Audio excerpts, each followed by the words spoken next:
hablando de una genealogía, no hablando acerca de la niñez de Jesús, sino que Marcos tiene la intención de mostrar la vida de acción de nuestro Señor Jesucristo, ¿sí? Y abre y apertura su evangelio acerca de la vida y el ministerio de Juan el Bautista. ¿Y quién era este hombre? Juan el Bautista era un hombre que era el heraldo antes de Cristo. Cuando él habla claramente de que él no era digno ni siquiera de desatar la correa del calzado de su Señor, de Jesús, se refería al hecho de que el que venía detrás de él era mayor que él mismo. Y si quisiéramos pensar un poco en el poder que reposaba en Juan el Bautista, era un hombre muy poderoso en la palabra de Dios, era muy poderoso en la energía y en la forma y en el denuedo, cómo predicaba él las escrituras y cómo confrontaba al pueblo. Antiguamente un heraldo se le denominaba a aquella persona que cuando un rey o un gobernante venía a visitar un pueblo que era parte de su reinado, el heraldo caminaba mucho antes que el rey, anunciando la venida o el advenimiento de este rey, y tenía que vociferar a grande voz que el rey venía y que tenía que el pueblo estar preparado y dispuesto para recibir a su rey. Cuando se habla de Juan el Bautista como un heraldo, se menciona que él estaba antes de Cristo, abriendo camino y preparando el corazón de Israel para recibir al Cristo. Cuando vemos el versículo 1 del capítulo 1, dice lo siguiente: principio del Evangelio de Jesucristo, Hijo de Dios, como está escrito en Isaías el profeta: he aquí, yo envío mi mensajero delante de tu faz, el cual preparará tu camino delante de ti. Voz del que clama en el desierto, preparad el camino del Señor, enderezad sus sendas. Y esa es la parte que Marcos extrae del profeta Isaías y lo introduce a su evangelio. ¿Y cuál era básicamente lo que Juan el Bautista hacía? Versículo 4 dice: él bautizaba en el desierto y predicaba el bautismo de arrepentimiento y perdón de pecados. ¿Por qué se dice estas cosas? ¿A qué se refiere con el bautismo de arrepentimiento y perdón de pecados? Sucedía que antiguamente, cuando una persona se bautizaba, implicaba el hecho de que dejaba su vida pasada y dejaba el paganismo para convertirse, ¿sí?, a ser prosélito del judaísmo y creer en Jehová de los ejércitos. Cuando Juan el Bautista va y bautiza en el río Jordán, su predicación está contenida de una predicación fuerte, una predicación severa, una predicación que juzgaba a la gente y los traía. Tanto era la convicción de pecado que contenía la predicación de Juan, que los hombres recurrían a él preguntando qué tenían que hacer para volver otra vez a restaurar la comunión con Dios. Así que esto contenía la predicación de Juan, el arrepentimiento y perdón de pecados. El hecho de entrar a las aguas del bautismo significaba la purificación de sus pecados, no el perdón de ellos, sino la purificación de sus pecados. Era un simbolismo de limpieza, de purificación ceremonial, para poder salir de las aguas del pecado con un corazón contristado, para que cuando Jesús viniera, el evangelio de él y las palabras de él, que tienen vida eterna, pudieran quebrantar el corazón del pecador y volverse a Dios. Por eso es que decimos que Juan el Bautista era un heraldo. Versículo 5, 6 y en adelante, y si salían a él toda la provincia de Judea y los de Jerusalén, y eran bautizados por él en el río Jordán, confesando sus pecados. Así que él hacía el llamado externo, el Espíritu Santo hacía un llamado interno en los hombres y los traía a Juan, y dice que de todo el pueblo venían a él. ¿Y cuál era la condición? ¿Cómo estaba vestido Juan? Dice: vestido de pelo de camello y tenía un cinto de cuero alrededor de sus lomos, y comía langosta y miel silvestre. ¿Sí? Predicaba diciendo: viene tras de mí el que es más poderoso que yo, a quien no soy digno de desatar encorvado la correa de su calzado. Yo a la verdad os bautizo con agua, pero él os bautizará con Espíritu Santo. Y es interesante ver, porque él vivía una vida de austeridad, porque su corazón estaba siendo preparado para lo recio que sería su ministerio. Su ministerio no fue un ministerio fácil, hermanos, fue un ministerio recio. Fue un ministerio de un hombre que tenía la cara o el rostro como un pedernal para poder enfrentarse a la dureza del pueblo de Israel, de un pueblo que durante 400 años no había recibido palabra del Señor, durante 400 años no había profeta que se había levantado a tratar de traer al pueblo otra vez a la comunión con Dios. Entonces, a Juan el Bautista le tocaba la parte dura, por decirlo así, hablando humanamente, de allanar el camino donde vendría el rey. Y curiosamente los heraldos, cuando un gobernante quería llegar al pueblo, realmente tenían que allanar. No podía haber ningún estorbo en el camino, no podía haber nada que estorbara el carruaje o los hombres que cargaban al rey y lo llevaban hasta allá. Todo el camino tenía que estar allanado, tenía que estar liso. Y esto lo dice de forma espiritual porque lo que hacía la predicación de Juan el Bautista era allanar y alisar los corazones de los hombres y disponerlos para que el Señor pudiera dejar su palabra en ellos. Entonces, hasta ahí estamos viendo cómo era la condición y el ministerio de Juan el Bautista y cómo es que era su vida. Era su ministerio, su vida estaba siendo, su vida, según lo que comentan los evangelistas, él estaba en el desierto hasta exponerse a Israel, hasta presentarse a Israel. Así que imagínense un adolescente viviendo en el desierto durante años y comiendo solamente estas cosas, miel silvestre y langostas, que eran los crustáceos que están en el río. Comer solamente estas cosas para nutrirse, para después presentarse. Juan el Bautista era un hombre demasiado enfocado. Era un hombre que no tenía concesiones con el pecado. Era un hombre que estaba completamente enfocado en la labor que el Señor le había puesto encima. Ahora vamos al motivo por qué Juan fue encarcelado. ¿Qué es lo que él hacía o qué es lo que él hizo para que él fuese encarcelado? Cuando leemos Lucas capítulo 3, y vamos a ese pasaje, vamos a ir viendo otros pasajes más, para entender por qué Juan el Bautista fue encarcelado. Lucas capítulo 3, versículo 19 al 20 dice lo siguiente. Entonces Herodes el tetrarca, siendo reprendido por Juan a causa de Herodías, mujer de Felipe su hermano, y de todas las maldades que Herodes había hecho, sobre todas ellas añadió además esta, y encerró a Juan en la cárcel.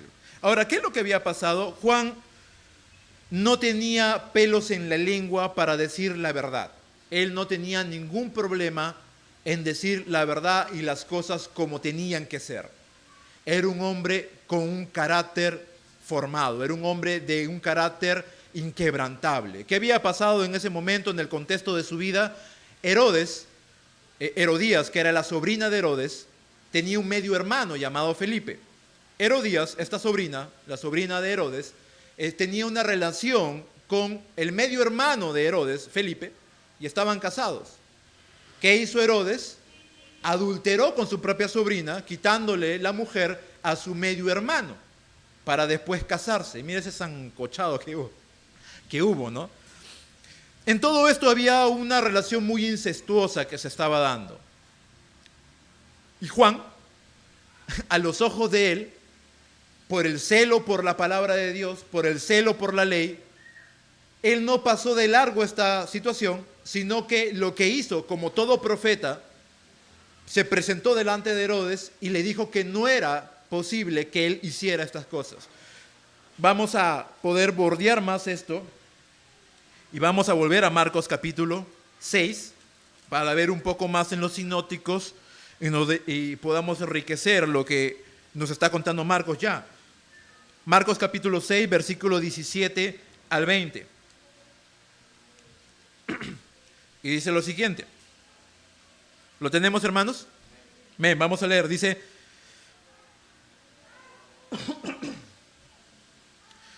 versículo 17.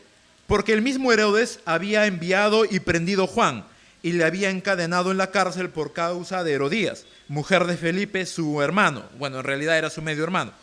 Pues le había tomado por mujer. Porque Juan decía a Herodes, mira las palabras que le decía a Herodes, no te es lícito tener la mujer de tu hermano.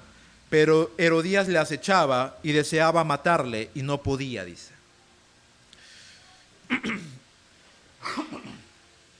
Ahora vemos aquí a un hombre que tuvo bien en claro el llamado de Dios, tuvo bien en claro lo que Dios le había delegado, tuvo bien en claro el morir aún por la verdad y defender la verdad a capa y espada. Herodes realmente estaba cometiendo un pecado. Cuando vemos la ley te vas a dar cuenta que sí. Mira, yo quiero leerte Éxodo capítulo 20.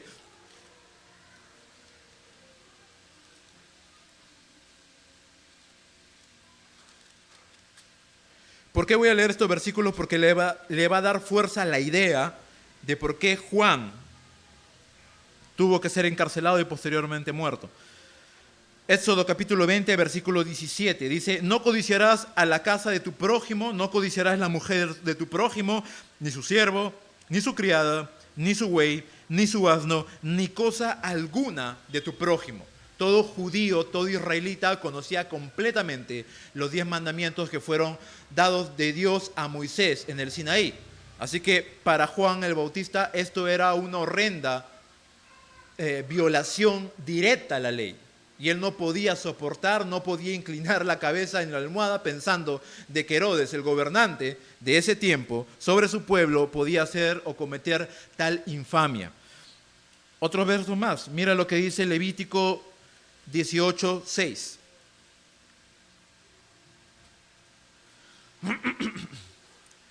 Levítico 18:6 dice lo siguiente: ningún varón se llegue a parienta próxima alguna para descubrir su desnudez, yo Jehová. O sea, el Señor está autorizando que esa ley la había dado él, no era idea de Moisés, él había impuesto, él había considerado como algo, como un reglamento, una norma de vida para la sociedad de Israel. Así que Juan también sabía estas cosas. Otros textos más.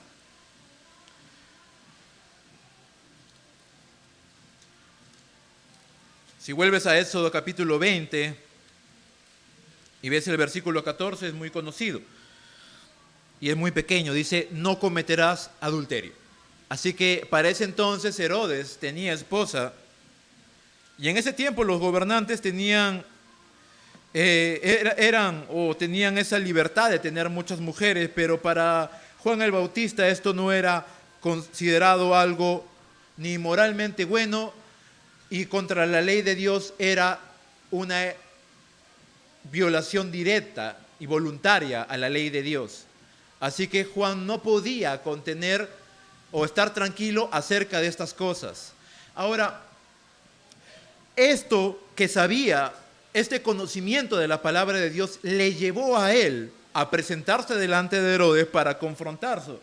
Por eso es que en el versículo 18 de Marcos 6 le dice: no te es lícito tener mujer.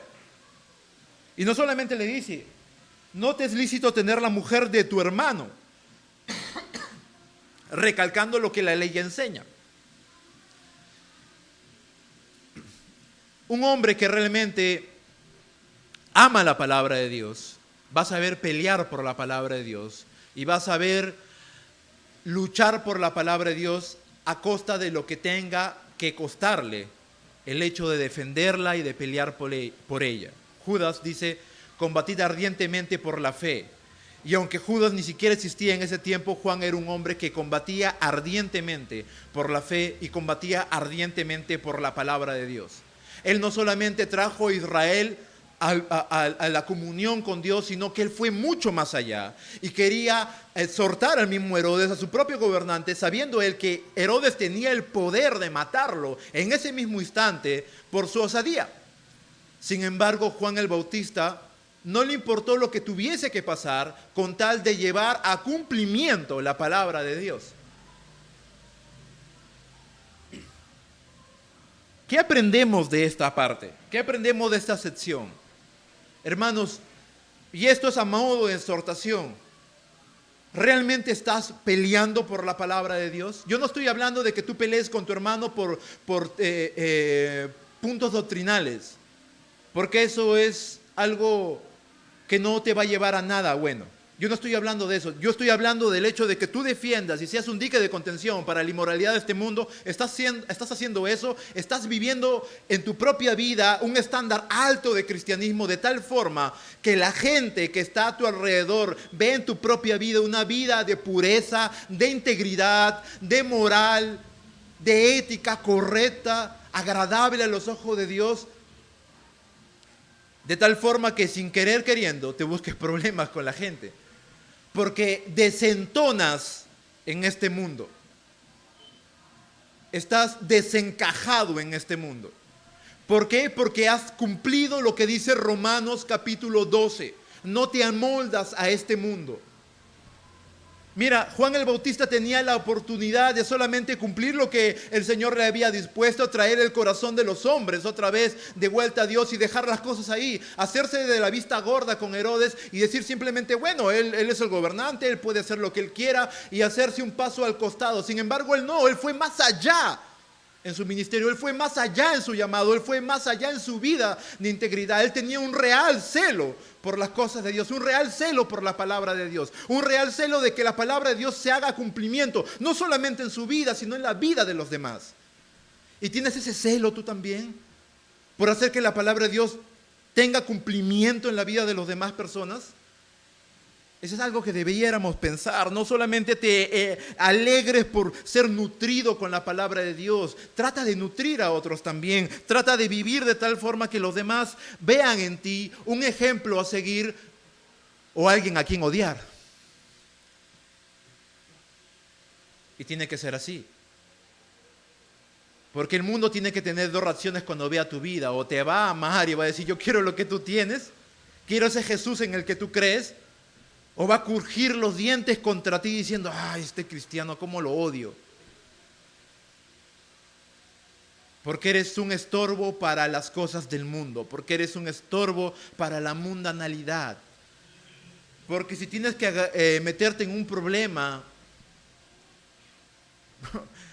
por el evangelio, lo vas a hacer. Yo recuerdo que cuando era muchacho, más muchacho, y teníamos una pandilla en el barrio, y siempre había, tú sabes, ¿no? Cuando eres chiquillo y hay bandos y uno quiere hacerle daño al otro, ¿qué haces tú? Tú no te quedas quieto. Si nos pegan a todos. Y eso es lo que hacíamos. Salíamos bien golpeados, pero salíamos golpeados juntos. Y a veces, hermanos, no tenemos ese mismo espíritu, esa misma osadía, esa misma valentía. Tenemos mucho temor en decir las cosas, tenemos mucho temor en querer vivir el evangelio porque sentimos miedo de ofender a nuestro amigo incrédulo o nuestro familiar incrédulo o a nuestro hermano incrédulo o nuestra hermana incrédula o estorbar al pariente incrédulo. Entonces, si tú y yo estamos haciendo eso, nos estamos avergonzando del evangelio. Estamos sintiendo vergüenza del evangelio y claramente el Señor dice, el que se avergüence de mí, yo me avergonzaré de él. ¿Te avergüenzas del Señor? Juan era un hombre que no se avergonzaba ni tenía miedo.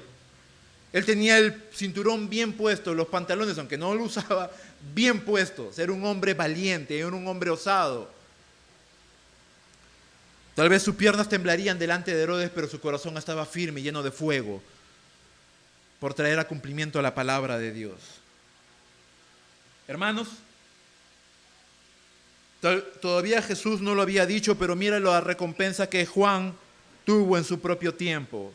Dice Mateo capítulo 5, versículos 10 al 12, lo siguiente: bienaventurados los que padecen persecución por causa de la justicia, porque de ellos es el reino de los cielos. Bienaventurados sois cuando por mi causa, habla Jesús, os vituperen, os persigan y digan toda clase de mal contra vosotros mintiendo. Gozaos y alegraos porque vuestro galardón es grande en los cielos, porque así persiguieron a los profetas que fueron antes de vosotros. Hermanos, Pedro también dice algo muy parecido. Si has de padecer, padece como cristiano, no por entremeterte en lo ajeno. Y eso lo vamos a leer más adelante. Hermanos, Jesús está diciendo, aunque Juan no lo estaba vivo para oírlo, sin saberlo, Juan estaba siendo bienaventurado, porque él fue perseguido por esta mujer Herodías, a pesar de que Herodes lo escuchaba de buena gana, dice la palabra de Dios, cuando Juan el Bautista hablaba con él, y da da a entender la Biblia que Juan el Bautista más de una oportunidad fue a ver a Herodes. Y dice que Herodes lo escuchaba de buena gana, pero quien realmente quería matarlo era Herodías, porque le estaba estorbando para sus planes. Al parecer, la idea de Herodías de pasar de Felipe a Herodes es poder conseguir, siendo la mujer del emperador o del rey o del gobernante, tener mucho más poder adquisitivo, mucho más poder en lo que es ser la mujer del rey. Entonces, la idea de Herodías era de una mujer arribista, de querer conseguir cosas a expensas de Herodes. Y bueno, Herodes no era una blanca paloma tampoco, no era un hombre malo. La Biblia dice que hizo muchas cosas malas y aumentó a las cosas malas que hacía encerrar a Juan el Bautista y posteriormente matarlo. Pero cuando vemos la Biblia, él no tenía deseos de matarlo, porque lo consideraba un varón justo, dice la Biblia. ¿Qué pasó? Herodías hizo una treta y al final tuvo que entregar la cabeza de Juan el Bautista en una bandeja, y eso lo dice Marcos capítulo 6, vas terminando el capítulo y te lo va a narrar. Pero Juan el Bautista en su muerte glorificó a Dios, en su muerte fue un hombre fiel, en su muerte fue un bienaventurado porque padeció persecución por causa de ser justo a los ojos de Dios y traer la justicia a la vida de los hombres impíos. Fue bienaventurado porque por la causa de Jesús y por la causa de la palabra de Dios fue vituperado, lo persiguieron y obviamente lo mataron. ¿Y qué más? Mintieron acerca de él. Jesús dice que aquellas personas, y aún así, si tú estás padeciendo por causa del Señor, tienes que gozarte y alegrarte. ¿Sabes por qué? Porque dice que tu galardón es grande en los cielos. Porque ese mismo corazón que tú tienes cuando luchas para que la palabra de Dios se cumpla, al igual que lo hizo Juan el Bautista, al igual que lo hicieron los profetas, dice, es un corazón recto a los ojos de Dios. Otro versículo más, dice 1 de Pedro 4:12 al 19. 1 de Pedro capítulo 4, versículo 12 al 19, dice, amados, no os sorprendáis del fuego de la prueba que ha sobrevenido como si alguna cosa extraña os aconteciese. Versículo 13, sino gozaos por cuanto soy participante de los padecimientos de Cristo, para que también en la revelación de su gloria os gocéis con gran alegría. Si sois vituperados por el nombre de Cristo, sois bienaventurados, porque el glorioso Espíritu de Dios reposa sobre vosotros. Ciertamente de parte de ellos Él es blasfemado, pero por vosotros es glorificado. Así que ninguno de vosotros padezca como homicida, ladrón, malhechor o por entremeterse en lo ajeno. Pero si alguno padece como cristiano, no se avergüence, sino que glorifique a Dios por ello. Porque es tiempo de que el juicio comience por la casa de Dios. Y si primero comienza por nosotros, ¿cuál será el fin de aquellos que no obedecen al Evangelio de Dios? Y si el justo con dificultad se salva, ¿en dónde aparecerá el impío y el pecador? De modo que los que padecen según la voluntad de Dios encomienden sus almas al fiel Creador y hagan el bien. Jóvenes, escúcheme con atención. Nunca jamás te avergüences por creer en Cristo. Nunca jamás te avergüences por decir que eres cristiano. Jamás lo hagas. Yo cuántas veces, cuántas amistades, oportunidades, empleos, amigos he dejado, he perdido por ser cristiano. ¿Y sabes qué? No me arrepiento. Y nunca me arrepentiré. Porque las cosas que he vivido y he logrado y he aventurado para el Señor solamente han traído gozo a mi vida. Experiencias más poderosas, más profundas, más fuertes. Que aunque tú me veas joven, por la misericordia de Dios he logrado tener una experiencia profunda en las cosas del Señor. Y creo que podría tenerlo aún mucho más. Porque cuando veo las Escrituras veo que no sé mucho y quisiera saber mucho más. Y ese es el anhelo de mi corazón, aprender mucho más. Pero eso costó un precio. Costó un precio. No fue de la noche a la mañana. Costó cerrar puertas. Costó decirle no a personas. Costó romper amistades. Costó ser avergonzados por la gente del mundo para ser alabado por Dios. Chicos, jamás hagan eso. Nunca te avergüences del Señor. Hermanos, jamás nos avergoncemos del Señor. Y si tenemos que padecer por cristianos estrechez económica, privación de algunas cosas, tengamos que padecer alguna enfermedad, tengamos que padecer el sufrimiento de alguien a quien amamos, tengamos que padecer incomodidades, tengamos que padecer alguna otra cosa, tal vez el disponer de aún de nuestro propio dinero por la causa del Evangelio, estás haciendo lo mejor que puedes hacer y estás invirtiendo lo mejor que puedes hacer. Es lo mejor que puedes hacer en tu vida. Nunca te avergüences. Cada vez que yo he podido sembrar en alguien, he recibido el doble. Cada vez que yo me he sacrificado por la causa de Dios, he recibido un descanso en mi corazón mucho más que de 10,000 horas de sueño. Cada vez que yo he decidido romper con relaciones para poder acercarme más a Dios, Dios ha traído a mi vida buenos y grandes amigos, fieles y mucho más piadosos que yo. Hermanos, lo que ustedes arriesguen por el Señor nunca va a ser en saco roto, jamás.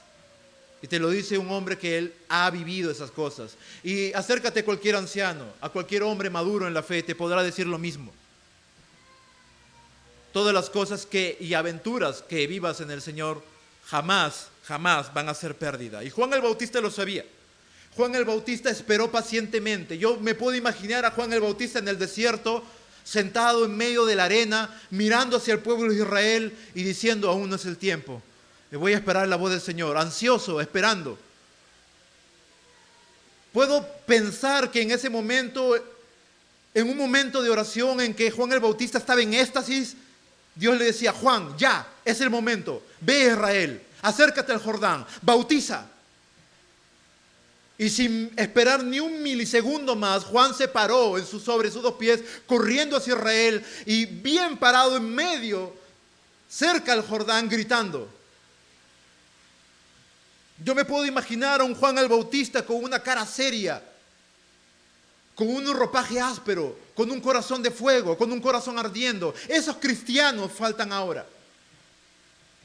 Esos cristianos vivos, esos cristianos apasionados, esos cristianos que quieren ver cosas, que quieren ver cambios, que quieren ver una iglesia fuerte.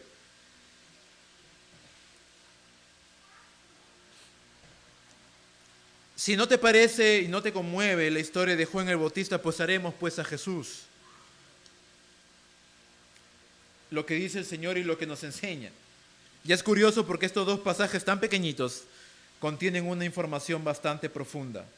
Hemos visto ya a un hombre valiente, que murió valientemente por el Evangelio.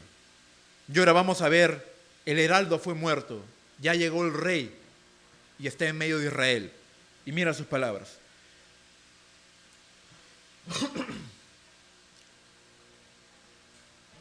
Versículo 14.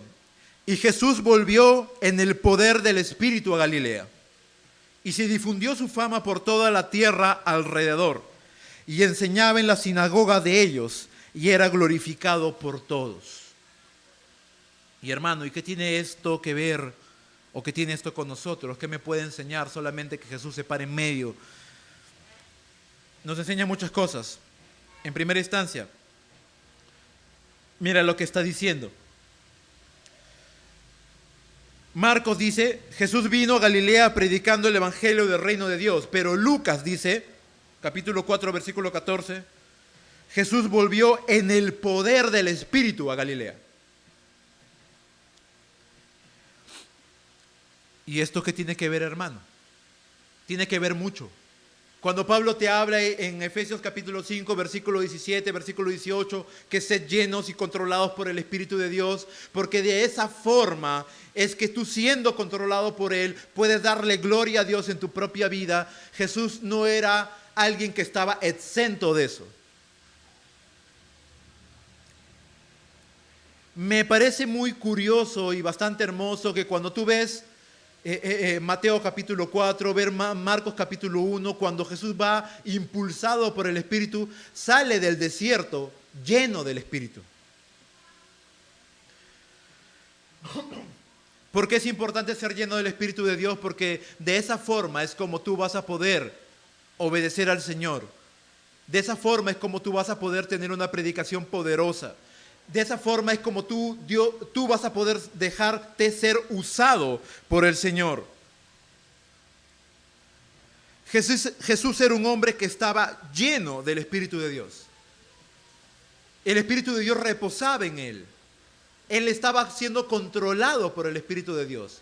Cuando se habla de su tentación, dice, algunos evangelistas dicen fue llevado por el Espíritu. Otros dicen fue impulsado por el Espíritu. No importa si fue llevado o impulsado, lo importante es que se dejaba llevar por el Espíritu. Era dominado por el Espíritu. Él no por ser la segunda persona de la Trinidad, no es que no se sujetaba al Espíritu de Dios, se sujetaba a Él.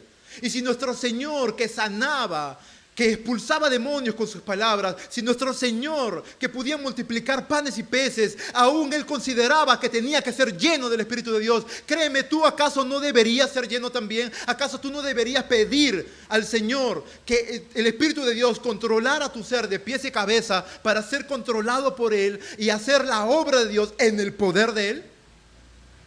Claro que sí, hermanos. Claro que sí, tienes que ser lleno del Espíritu de Dios, tienes que vivir bajo el poder del Espíritu de Dios. Jesús volvió a Galilea porque estaba no ahí, estaba en Nazaret, y volvió a Galilea porque tenía una misión específica para hacer ahí.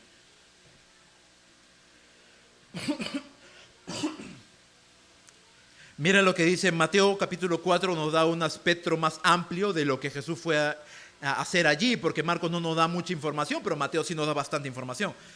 Mateo capítulo 4, versículo 12 al versículo 17.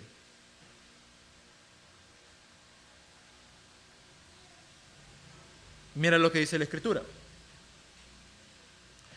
Cuando Jesús oyó que Juan estaba preso, volvió a Galilea. Y dejando a Nazaret, vino y habitó en Capernaum, ciudad marítima en la región de Zabulón y Neftalí, para que se cumpliese lo dicho por el profeta Isaías cuando dijo: tierra de Zabulón y tierra de Neftalí, camino del mar al otro lado del Jordán, Galilea de los gentiles, el pueblo asentado en tinieblas vio gran luz, y los asentados en región de sombra de muerte, luz les resplandeció. Desde entonces comenzó Jesús a predicar y a decir: arrepentíos porque el reino de los cielos se ha acercado.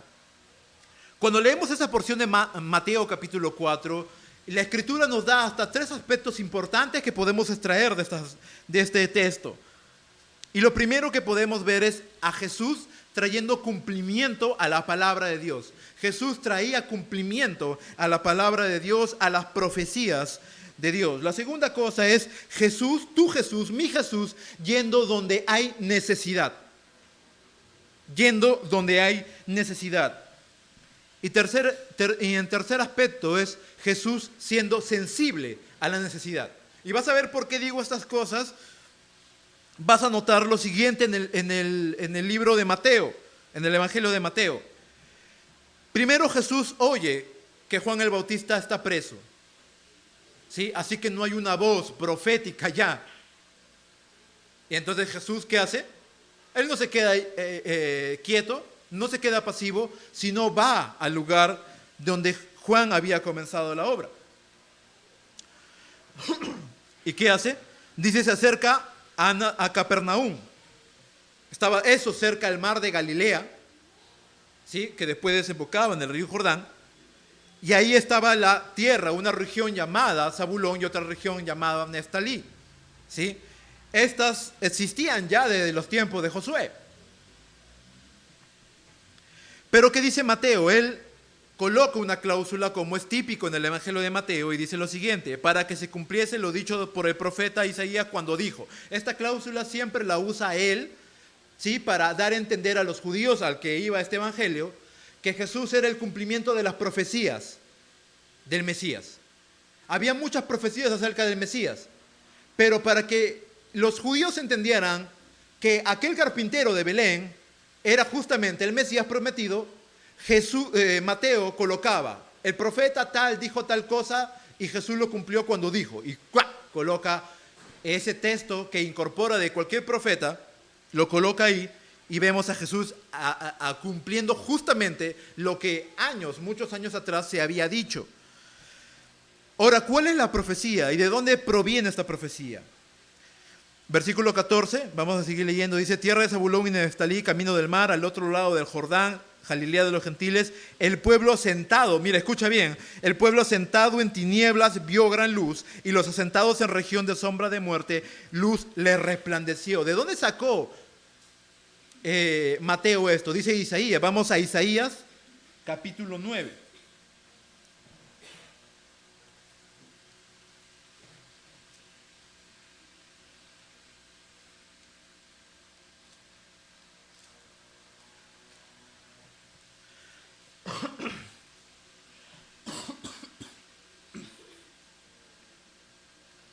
Versículo 1, versículo 7.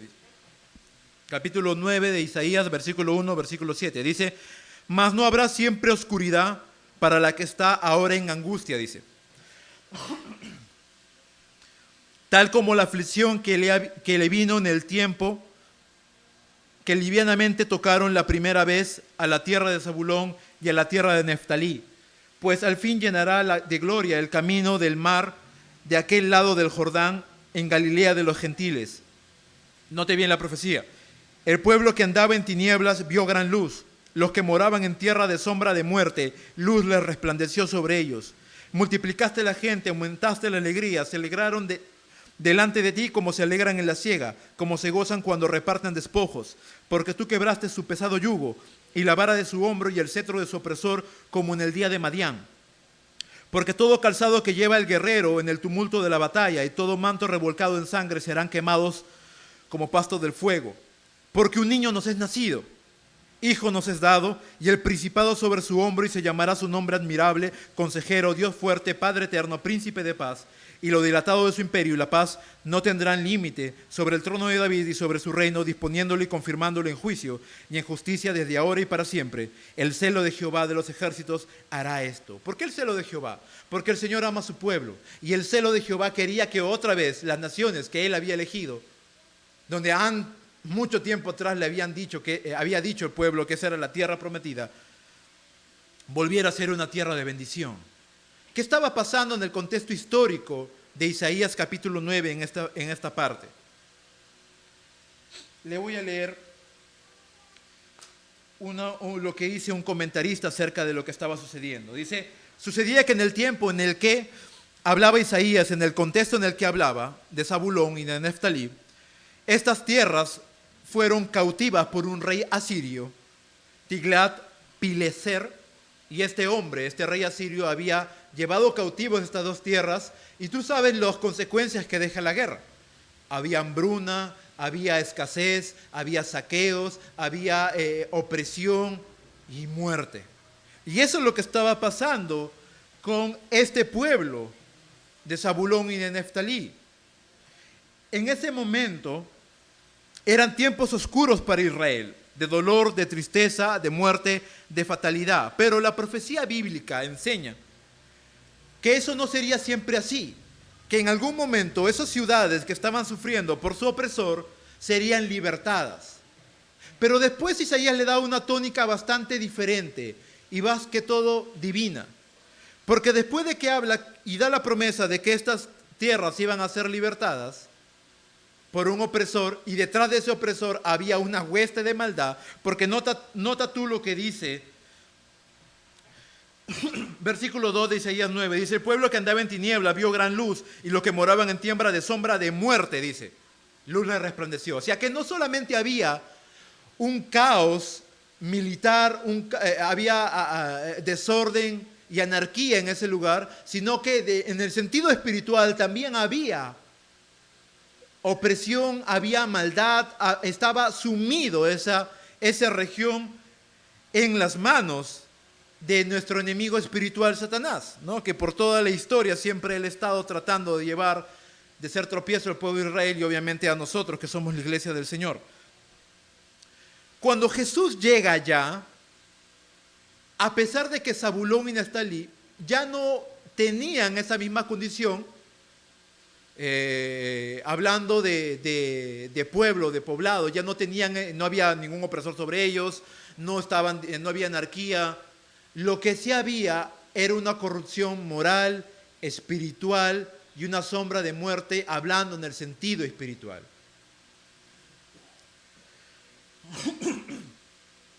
Isaías profetiza que el Mesías iría a libertarlos. Marcos, Mateo nos enseñan que efectivamente el Mesías fue a libertarlos. Así que vemos a Jesús, vemos a nuestro Señor Jesucristo yendo hacia donde hay necesidad. Vemos a nuestro Señor primero trayendo cumplimiento a las profecías bíblicas, porque lo que dijo Isaías, Él trajo cumplimiento a eso. El Señor realmente era el Mesías prometido. Y en segunda cosa vemos a nuestro Señor Jesucristo yendo donde hay necesidad. Porque ¿qué es lo que pasaba? Ese pueblo estaba asentado en tinieblas, dice, y estaba en sombra de muerte, sumergidos. ¿Qué es lo que pasaba ahí? El paganismo, la desobediencia, la inmoralidad del contexto de esa ciudad había sumido a esa tierra en una decadencia moral y espiritual. Y hermanos, es lo que pasa ahora. Es lo que está sucediendo ahora. Tú puedes ver que la economía tal vez esté estable. Escuchas de rumores de guerra. No muy lejos, el viernes, Donald Trump, ¿qué hizo? Mató a Soleimano. Y ahora Irán está enardecido contra Estados Unidos y ya el Facebook se ha plagado de memes y de cosas hablando acerca de la Tercera Guerra Mundial. El incendio de Australia también, gracias hermana. Y todas esas cosas que están sucediendo. Y Jesús lo dijo, habrán rumores de guerra. Y nuestra tierra, nuestro mundo está asentado en la oscuridad. ¿Qué hace Jesús? Va a hacer luz ahí. Va a hacer luz. Llevando el Evangelio, llevando la palabra del Señor, llevando las buenas nuevas de salvación. Porque solamente Él puede deshacer las obras del diablo. Eso lo dice primera de Juan capítulo 3, versículo 8. Porque el Hijo vino a deshacer las obras del diablo y Él es el único que puede hacerlo. Por eso nosotros predicamos de Cristo, porque Él es el único que puede deshacer las obras del diablo. En nuestra familia, en nuestra sociedad, en nuestra iglesia, en donde estemos, Él es el único que puede deshacer las obras del diablo.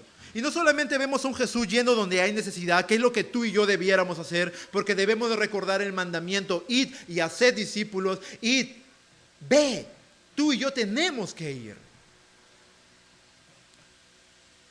Hermanos, ¿tú crees que hicimos este campamento solamente porque queríamos un tiempo de piscina? No. Estamos involucrados con que las generaciones que vengan estén enchufadas con Dios. Estamos involucrados en que las generaciones que vengan conozcan la palabra del Señor. Porque se lo dije alguna vez a algunas personas y se lo vuelvo a repetir, hermanos, no somos eternos, jamás lo seremos. Vamos a morir en algún momento. ¿Qué legado estás dejando? ¿Qué legado estás dejando? ¿A quién estás pasando la posta? ¿A qué adolescente estás discipulando? ¿A qué niño estás invirtiendo tu vida en él? Yo veo los clubes bíblicos como un semillero de futuros obreros de Dios. Yo veo a los adolescentes como aquellos que están con un pie en la pubertad y otro pie en el ministerio. ¿Por qué crees que invertimos nuestras vidas en ellos? Y eso es lo que queremos cosechar. Nosotros vamos a sembrar, nosotros vamos a regar, pero Dios va a dar el crecimiento, pero tenemos que hacer algo. Y Jesús nos da esa muestra. Él vio un lugar lleno de oscuridad, moral, espiritual, y Él dijo, yo voy a ir allí. No, pero Él era Jesús. Ya te mostré que aún Jesús tenía que ser lleno del Espíritu de Dios. Y recuerda lo que Él mismo dijo. Mayores cosas harán ustedes. Y no hablando en forma vertical, de milagros más portentosos, hablando de forma horizontal, de que si Él solamente pudo ir a Judea, a Samaria, a Jerusalén, ¿Pablo qué hizo? Todo el Medio Oriente. ¿Qué hacemos nosotros con las misiones? Todo el mundo.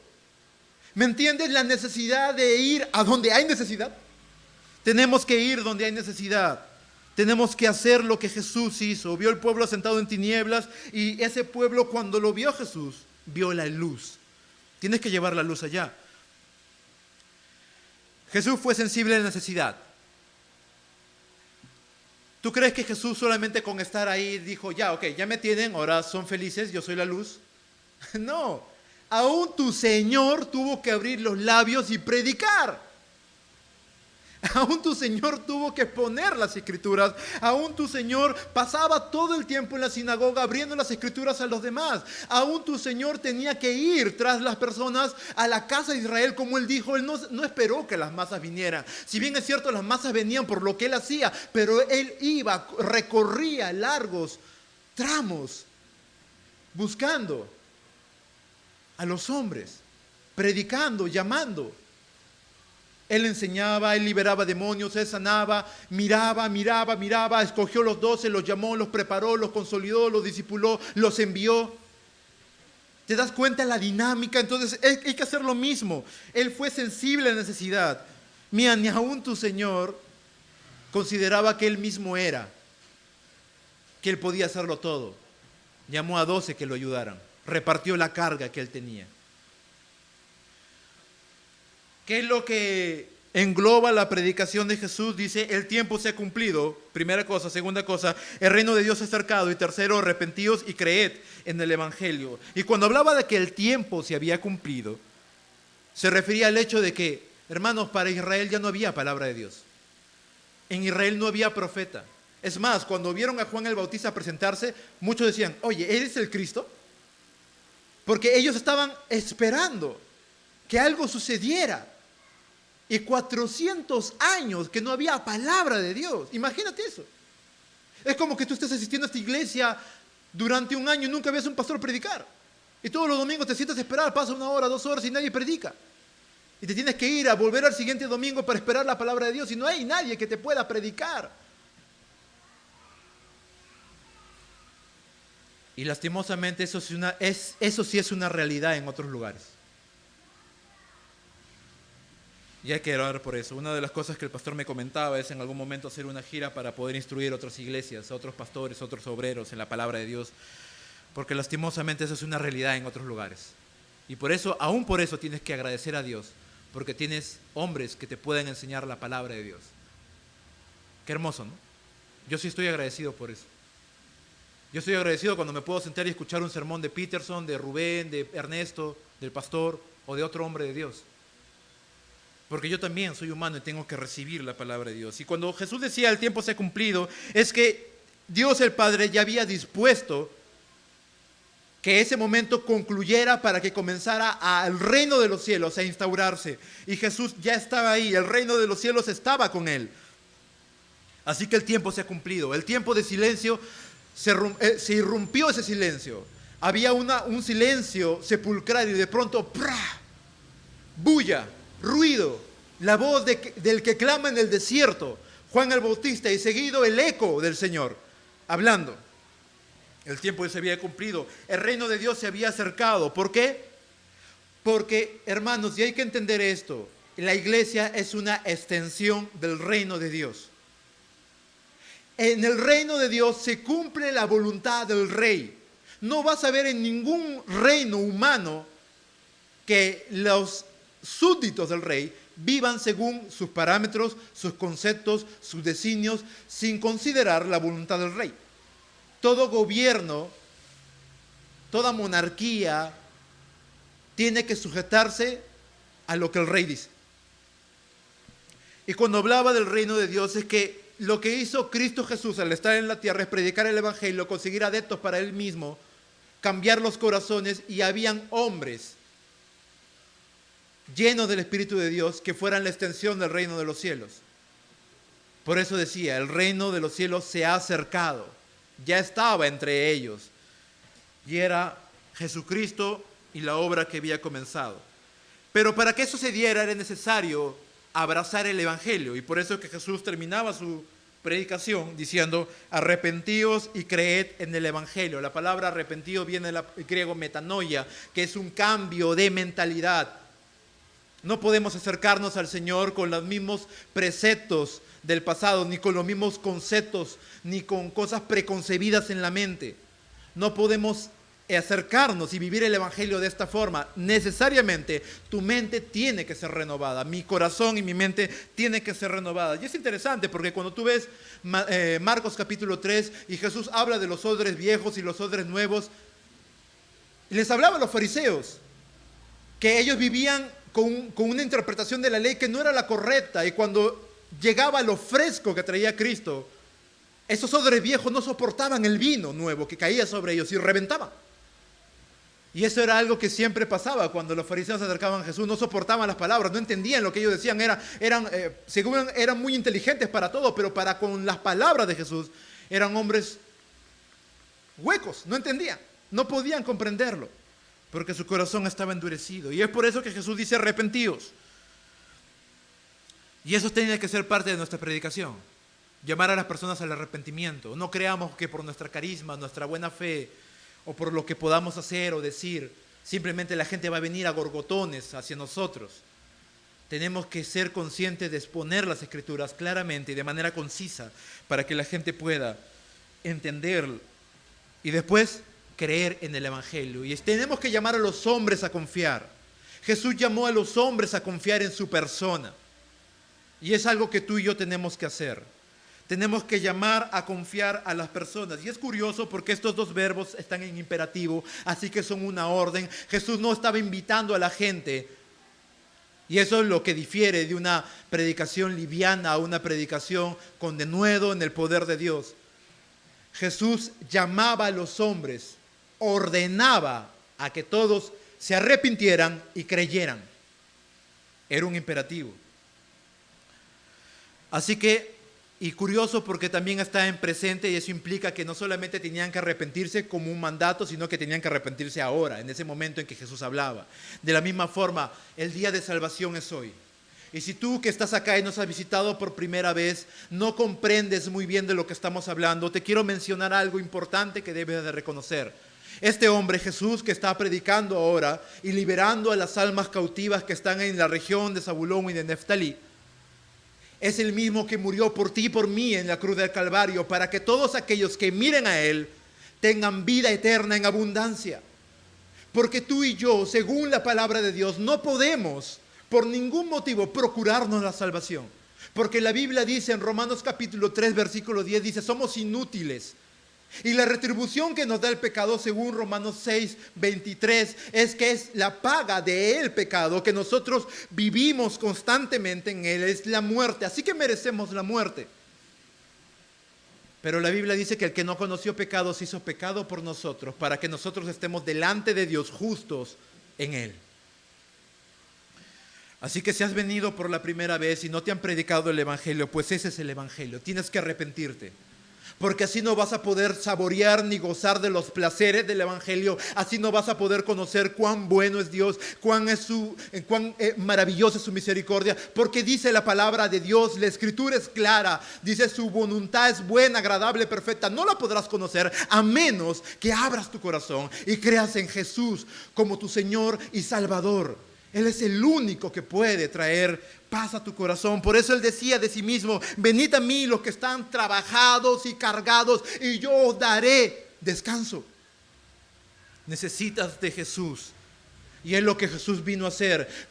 Cumplió la palabra de Dios, porque Él le dijo a Juan el Bautista: es necesario que se cumpla la palabra de Dios, cuando se elevó en el Jordán. Y de pronto va a Zabulón y Neftalí y ve la oscuridad espiritual y moral que vivía esa región, y Él va y predica el Evangelio, y ahí es donde es luz en ese lugar. Hermano, está siendo luz en tu hogar, está siendo luz donde estudias, está siendo luz en tu trabajo, está siendo luz en tu vecindario. Hermano, la gente está viendo en ti una luz, una lumbrera que resplandece en este mundo oscuro. Si no lo estás haciendo, pues tienes que arrepentirte aún de eso. Porque estás llamado a ser sal y luz. Recuerda tu identidad. No puedes ser menos que eso. Entonces, ¿qué aprendemos de este sermón y de estos dos versículos bíblicos tan maravillosos? Primero, defiende el Evangelio aunque te metas en problemas. Defiéndelo. Porque necesitamos hombres y mujeres de carácter. Y hombres y mujeres de carácter son aquellos que hacen historia. La verdad no debe ser negociable. No calles por temor. Juan el Bautista no cayó. No negoció la verdad. No negociemos la verdad. Si otros hombres que dicen ser cristianos negocian con la verdad, tú no lo hagas. Tú mantente íntegro, firme, perenne hasta la venida de tu Señor. Sé firme. Anuncia la verdad en el poder de Dios. Necesitas ser lleno del Espíritu de Dios. Estás tocando aquí, estás cantando, estás ministrando, tienes que hacerlo en el poder de Dios. Estás adelante recibiendo a los hermanos, tienes que hacerlo en el poder de Dios. Estás predicando el Evangelio, hazlo en el poder de Dios con mayor razón. Estás enseñando, hazlo en el poder de Dios. Estás con los niños, necesitas el poder de Dios porque ellos no te van a entender, son niños. Estás hablando con adolescentes que están en un momento difícil de su vida entre la rebeldía y la obediencia, pues necesitas mucho más el poder de Dios. Estás evangelizando, necesitas el poder de Dios. Sea lo que hagas, hermano, que estés haciendo por el amor de Dios, hazlo en el poder de Dios. Tu Señor lo hacía en el poder de Dios. Cumple la palabra, tú eres sal y luz. Tú también eres un misionero, ve hacia la oscuridad y alumbra. Eso es lo que hizo Jesús, nuestro Señor. Es lo que hizo Juan el Bautista. Hermanos, no esperemos que la gente venga. Baja hacia las profundidades o sostén a los que bajan, si no puedes involucrarte. La única manera de involucrarte o es haciéndolo o procurando que otros lo hagan. Como alguien dice por ahí, ¿no? Si no vas a limpiar, no ensucias. Y eso es muy lógico, ¿no? Hermano, si tú no te ves en Afganistán, si no te ves en Tangamandapio predicando la palabra de Dios a los kundalinis, no sé. Si no te ves ahí, por lo menos reconoce que es un llamado que tú también tienes. Y si no puedes ir hasta allá, como en algún momento lo he dicho muchos de mis hermanos, sostén la soga de los que bajamos a la profundidad. Hermano, haz eso. ¿Cómo haces eso? Tus oraciones son importantes. Los miércoles tienes que estar acá. Hay un bloque en que tú puedes orar. Nuestro hermano Ernesto va a comenzar un taller todo el mes de enero para predicar el Evangelio y aprender a discipular. Tienes que estar acá. ¿Quieres aprender a evangelizar? Pues alguien te va a enseñar con mucha experiencia de años que te puede enseñar. ¿Quieres aprender a discipular? Ya está el hermano discipulado. Él te puede enseñar. Pero tienes que hacer algo. Y si Dios te ha provisto y te ha dado prosperidad, pues entonces no cierres tu corazón. Y da para las misiones. Sostén a los misioneros que están involucrando su vida. ¿Tú crees que es un trabajo fácil? Mira, hermano, ni siquiera hacer un sermón es un trabajo fácil. Imagínate vivir persecución, vivir a salta de mata en un lugar donde sabes que está prohibido predicar el Evangelio, donde no sabes si mañana estarás vivo o no, y vivir al límite todo el tiempo, con la esperanza que si aún si mueres, irás a la presencia de Dios. Sostén a los misioneros, haz algo por ellos. Última cosa, en tus manos tienes la verdad, predícala. El Señor no se puso a dar un sermón teológico, ni se puso a dar un seminario teológico, ni dijo, ok, ya llegué, Nabulón, Neftalí, Zabulón, siéntese por favor, tengan las carpetas. La currícula del seminario va a ser el siguiente, ¿no? Ciclo 1, Evangelio. Ciclo 2, aprender a echar fuera demonios. Ciclo 3, sanar enfermos. Ciclo 4, cómo desaparecer la fiebre de la suegra de Pedro. No hizo eso. Solamente fue con un corazón ardiente por el celo, como dice Isaías 9, el celo de Jehová hizo esto. ¿Tienes celo por Dios? Hermanos, no sé tú, pero en esta iglesia, y creo que es el mismo corazón del pastor, vas a encontrar siempre, hasta que te aburras y te aburras y te aburras, una predicación que te va a retar, te va a confrontar, te va a animar y es una convicción personal, quiero volver al Evangelio. Yo quiero volver al Evangelio, quiero volver a las Escrituras, quiero ser un cristiano como los de antes. Esos que no tenían miedo, esos que iban de aquí para allá, que hacían la obra de Dios, que estaban llenos del poder de Dios, que alguien hablaban y... Yo quiero eso. Llámame fantasioso, llámame loco, llámame extremista. Yo quiero eso. Si tú lo quieres, eres de mi equipo. Si no lo quieres, te vas a tener que aguantar miles de predicaciones que hablen de lo mismo. Hermano, vive para el Señor. Esta iglesia tenemos la convicción de ser hombres y mujeres apasionados por el Señor. Y si no lo eres, no te preocupes. Sigue aguantando domingo tras domingo, vas a hacerlo.